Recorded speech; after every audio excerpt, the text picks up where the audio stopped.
Hello everyone, study with Leenu में आपका स्वागत है। I hope you all are well. आज का टॉपिक जो हम डिस्कस कर रहे हैं under general trends in periodic table में ग्रुप सेकंड के एलिमेंट्स के बारे में हम डिस्कस कर रहे हैं। तो नेक्स्ट प्रॉपर्टी जो आती है दैट इज़ इलेक्ट्रोपॉजिटिव करेक्टर। अब यहाँ पे डिस्कस करते हैं इसको। हम इलेक्ट्रोपॉजिटिव करेक्टर को मेटलिक करेक्टर भी बोलते हैं। तो इनकी क्या होती है, रिलेटिवली लो वैल्यू होती है आयनाइजेशन इंथैल्पी की, एंड इनकी जो टेंडेंसी होती है ना, ये होती है डाइकैटायन बनाने की, यानी कि ये अपने आप को किस में फॉर्म करना बेटर पसंद करते हैं, दैट इज़ डाइवेलेंट फॉर्म में, डाई पॉजिटिव कैटायन फॉर्म में अपने आप को रखना पसंद करते हैं। तो जो अल्कलाइन अर्थ मेटल्स होते हैं ना, ये क्या हो जाते हैं, ये स्ट्रांगली इलेक्ट्रोपॉजिटिव होते हैं नेचर में। एंड ये जो इलेक्ट्रोपॉजिटिव करेक्टर होता है या फिर जिसको हम बोलते हैं मेटलिक करेक्टर, ये क्या होता है, इंक्रीज़ करता है जब हम टॉप टू बॉटम ग्रुप में जाते हैं। एंड ये जो मेटल्स होते हैं ना, ये लेस इलेक्ट्रोपॉजिटिव होते हैं किससे, as comparison to the alkali metals. तो यहाँ पे हम लिख सकते हैं because of their relatively low, ठीक है, रिलेटिवली लो है ये, relatively low value of ionisation enthalpy and their tendency to form dipositive cation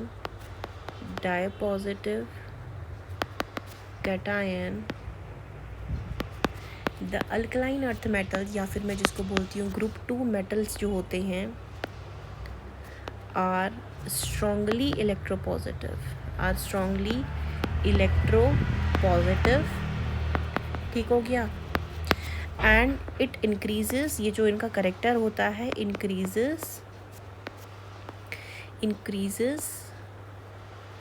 down the group, लेकिन हाउएवर ये अल्कली मेटल से कंपैरिजन में कम होते हैं। However these metals are less electropositive होते हैं, less electropositive than alkali metals। एक बात और ध्यान रखेंगे, जब हम left to right periodic table में चलते जाते हैं ना, तो जो इलेक्ट्रोनेगेटिव करेक्टर होता है ना, ये इंक्रीज़ होने लग जाता है, और जो इलेक्ट्रोपॉजिटिव करेक्टर होता है ना, ये डिक्रीज़ करने लग जाता है। ठीक है, इस करके सबसे ज़्यादा इलेक्ट्रोपॉजिटिव करेक्टर कौन शो करता है, ये शो करते हैं हमारे ग्रुप 1 के मेटल्स करते हैं, इसके बाद ग्रुप 2 के मेटल्स करते हैं। अगर इनका कंपेरिजन करूँ मैं यहाँ पे फ्लोरीन, क्लोरीन वगैरह इन लोगों से करूँ, या ऑक्सीजन, नाइट्रोजन से करूँ, तो उनके पास क्या होता है, जैसे जैसे हम राइट की तरफ जाते जाते हैं ना, इलेक्ट्रोनेगेटिव करेक्टर इंक्रीज़ होने लग जाता है। तो हम जब लेफ़्ट से राइट जाते हैं, इलेक्ट्रोपॉजिटिव करेक्टर रिड्यूस होता है, और जब हम टॉप से बॉटम की तरफ जाते हैं तो क्या होता है, इलेक्ट्रोपॉजिटिव करेक्टर इंक्रीज़ होता है। इन चीज़ों को हमें यहाँ पे ध्यान रखना है।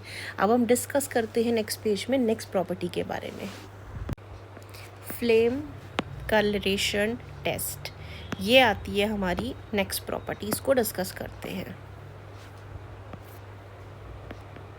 फ्लेम कलरेशन टेस्ट, ठीक है, इसे डिस्कस कर लेते हैं। मैं साइज़ थोड़ा इसका छोटा कर देती हूँ, बेटर रहेगा।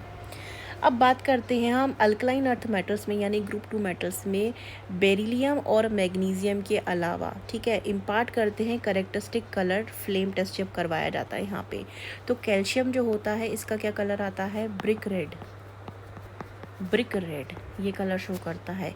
वहीं स्ट्रोंशियम क्या शो करता है हमें, क्रिम्सन कलर शो करता है। बैरियम शो करता है हमें एप्पल ग्रीन कलर शो करता है। जब ये एलिमेंट्स या फिर इनके जो कंपाउंड्स होते हैं, जब फ्लेम के पास लाया जाता है, तो इलेक्ट्रॉन्स क्या करते हैं यहाँ पे, अब्जॉर्व करते हैं एनर्जी को, ठीक है, फ्लेम से, और ये क्या हो जाते हैं, एक्साइट होकर के चले जाते हैं हायर लेवल पे चले जाते हैं इलेक्ट्रॉन। और जब यहाँ पे एक्साइटेड इलेक्ट्रॉन क्या होते हैं, रिटर्न करते हैं ना, ग्राउंड लेवल की तरफ आते हैं, तब ये क्या करते हैं, जो अब्जॉर्ब हुई एनर्जी होती है ना, उसको एमिट करते हैं विजिबल रीजन में, ठीक है, विजिबल लाइट में, जो हमें दिखती है किसी एक पर्टिकुलर वेवलेंथ की होती है या फिर कलर की होती है, जिसकी वजह से कलर जो होता है हमें अपीयर होता है। अब बात करते हैं कि बेरिलियम और मैग्नीशियम जो होता है, इनके जो छोटे साइज़ होते हैं ना, ना, और इस वजह से इनकी जो आयनाइजेशन एंथैल्पी होती है वो बहुत हाई हो जाती है। इसके वजह से जो एक्साइटेशन करवाना होता है ना इनके इलेक्ट्रॉन्स को, उसके लिए बहुत हाई अमाउंट ऑफ एनर्जी जो होती है वो चाहिए होती है, जो कि फ्लेम में आपके अवेलेबल नहीं होती है। इस वजह से ये दोनों क्या होते हैं, आपका कलर टेस्ट नहीं देते हैं यहाँ पे, ठीक है। तो रीज़न क्या हो जाएगा, बेरिलियम मैग्नीशियम कलर टेस्ट नहीं दे पाते हैं। रीज़न क्या हो जाता है इनका, small size and high ionisation energy हो जाती है, जो कि फ्लेम टेस्ट इनको अवेलेबल नहीं मिलती है। इस वजह से क्या हो जाता है, ये कलर टेस्ट नहीं दे पाते। वहीं कैल्शियम, स्ट्रोंशियम और बेरियम जो होते हैं ये क्या कर पाते हैं, स्ट्रोंशियम इज SR, हाँ okay, by mistake I wrote strontium. ये कैल्शियम बेरियम क्या होते हैं, ये शो कर पाते हैं फ्लेम कलरेशन टेस्ट, क्योंकि down the group size increase होने लग जाता है, शेल्स बढ़ने लग जाते हैं, जिसके वजह से क्या होता है, इनका लास्ट शेल के ऊपर जो इलेक्ट्रॉन का होल्ड है वो कम हो जाता है। एक्साइट करने पे यहाँ पे क्या दिखाते हैं, कलर टेस्ट दिखा पाते हैं। नेक्स्ट पेज में नेक्स्ट टॉपिक डिस्कस करते हैं, and our final topic of today's discussion, that is density, melting point and boiling point. Last topic of our discussion for today's class is density, melting point and boiling point. We are doing this all together. So small size जो होता है ना atoms का, and इनकी जो metallic bonding होती है ना वो क्या होती है, स्ट्रॉन्ग होती है। तो जो अल्कलाइन अर्थ मेटल्स होते हैं ना ये क्या हो जाते हैं, ज़्यादा डेंसर हो जाते हैं, ठीक हो गया, एंड हार्ड हो जाते हैं, जिसकी वजह से इनका जो मेल्टिंग पॉइंट होता है वो बढ़ जाता है, एंड बॉइलिंग पॉइंट भी क्या हो जाता है, इनका बढ़ जाता है then that of the alkali metal से। ये ट्रेंड जो होता है हाउएवर इनका सिमेट्रिक नहीं रहता, क्योंकि मेटल जो होते हैं ना ये अडॉप्ट कर लेते हैं डिफरेंट क्रिस्टल लेटिस को। तो बात करी जाए इनकी density, melting point and boiling point की, तो ये क्या हो जाता है, हायर हो जाता है इनके स्मॉल साइज़ की वजह से। स्मॉल साइज़ हो गया and due to strong metallic bonding की वजह से हो जाएगा, ठीक है, metallic bonding than that of the alkali matters. So this was our discussion for today. I hope you like this video informative. If you have any queries you can ask in the comment section down below. If you like this video informative, like, share and subscribe. Thank you for watching this.